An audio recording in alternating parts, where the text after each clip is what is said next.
For over 400 years, the Han Dynasty wasn't just an empire, it was a titan of the ancient world. You know, a real golden age of power and prosperity that basically forged the identity of China itself. But this empire, it seemed like it would last forever. And then it just collapsed into chaos and ash. So let's dive in and try to figure out how one of history's greatest empires could meet such a devastating end. All right, so where do we even begin a story like this? Well, we're not going to start with the rise, but with the fall. I want you to picture this. It's the early 3rd century, and a poet named Cao Zhi is heading home, back to his birthplace, the city of Luoyang. And this wasn't just any city. For centuries, Luoyang was the magnificent capital of the Han Empire. I'm talking grand palaces, busy streets, just unbelievable wealth. But what Cao Zhi found when he got there, it was a ghost town. A blackened, silent ruin. He said he saw no elders, just overgrown fields and broken down walls. His words are they're haunting. They really capture the sheer shock of it all. See, this wasn't some slow, gentle decline. Nope, this was a cataclysm. A disaster that literally wiped a metropolis clean off the map. And that brings us to the big question we're going to tackle. How? How could an empire that unified China and lasted for 400 years end up in flames like this? To get the answer, we've got to rewind. We have to go all the way back to the beginning. Okay, so the Han Dynasty didn't just appear out of nowhere. It was born from a period of absolute chaos, brutal, non-stop war. We're talking about the Warring States period, where it was just kingdom against kingdom, all fighting for total control. Now, China was unified once before by the Qin Dynasty, but look at this. Their rule was a total flash in the pan. Just 15 years, blink and you miss it. The Han, on the other hand, brought a stability that lasted for over 4 centuries. That is just a staggering amount of time. So what was their secret? What made the Han so different? Well, for starters, the first emperor, Qing Shi Huang, this guy was a paranoid tyrant. Sure, he unified China, but he did it with ruthless force. And the second he died, the whole empire he built just shattered. His laws were so harsh, the wars were so constant, the people just couldn't take it anymore. And this is where things get really interesting. Out of all that chaos, a completely unlikely hero steps onto the scene. A guy named Lu Bong. He wasn't a noble, wasn't some famous general. He was basically a small-town sheriff. But he had charisma, and man, he was brilliant on the battlefield.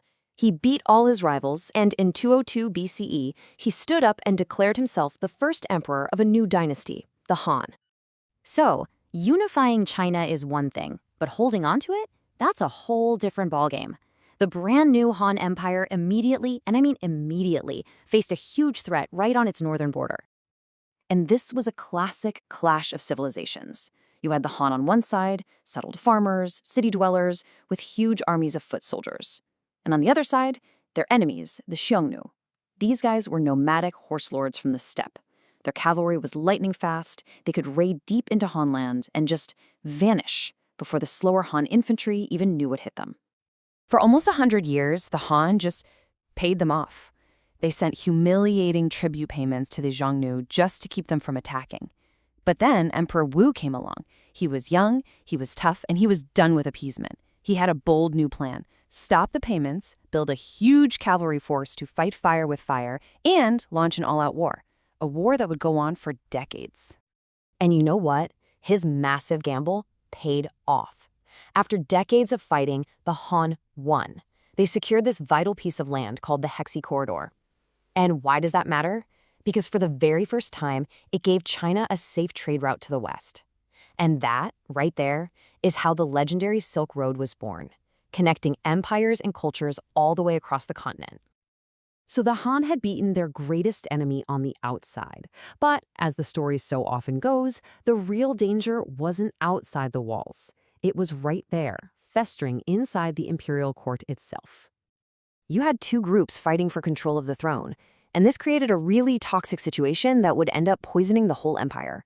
First up, you have the palace eunuchs. These were castrated servants who had the emperor's ear, and because they couldn't have families of their own, they were seen as totally loyal, which let them get incredibly rich and powerful. Then you had the empress dowagers, the powerful widows of old emperors. Their whole game was to put their own young relatives on the throne so their family could stay in power. The problem? Neither of these groups cared about the empire. They only cared about themselves, turning the court into a total viper's nest of backstabbing and conspiracies. And things got completely absurd.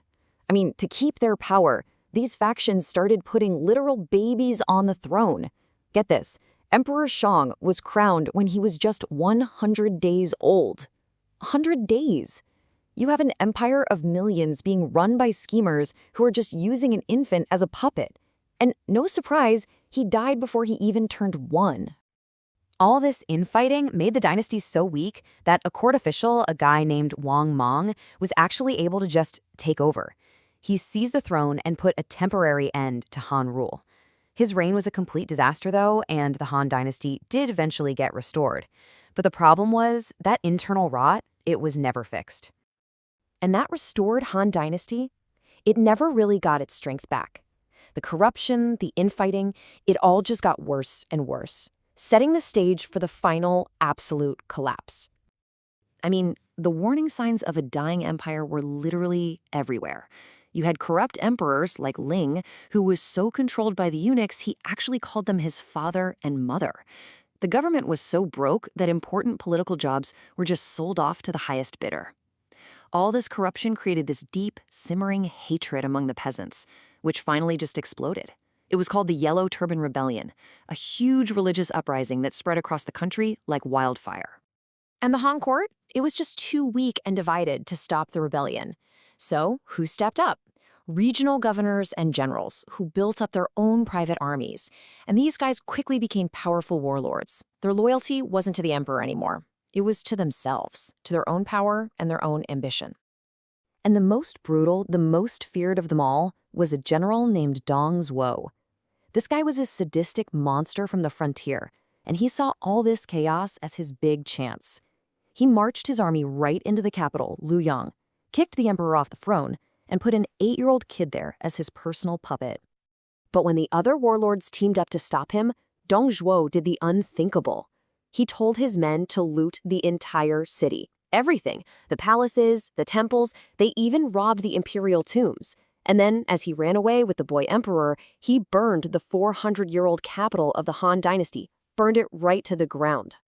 And that brings us right back to where we started, with the poet Cao Zhi just standing there in the smoking ruins of his home, a perfect symbol for the whole fallen empire. That little boy emperor, Xian, he did eventually escape. When he was 14, he managed to make his way back to Luoyang, hoping to find his capital. But all he found was exactly what the poet described, a wasteland of thorns and ash. Can you imagine? He was the ruler of an empire that didn't exist anymore, a king of ruins. So in the end, the Han Dynasty didn't fall because of just one thing. It was a perfect storm, wasn't it? External threats, corruption from the inside, and just the raw ambition of powerful men. There's this famous line from a later epic that says it all. The empire long divided must unite. Long united must divide.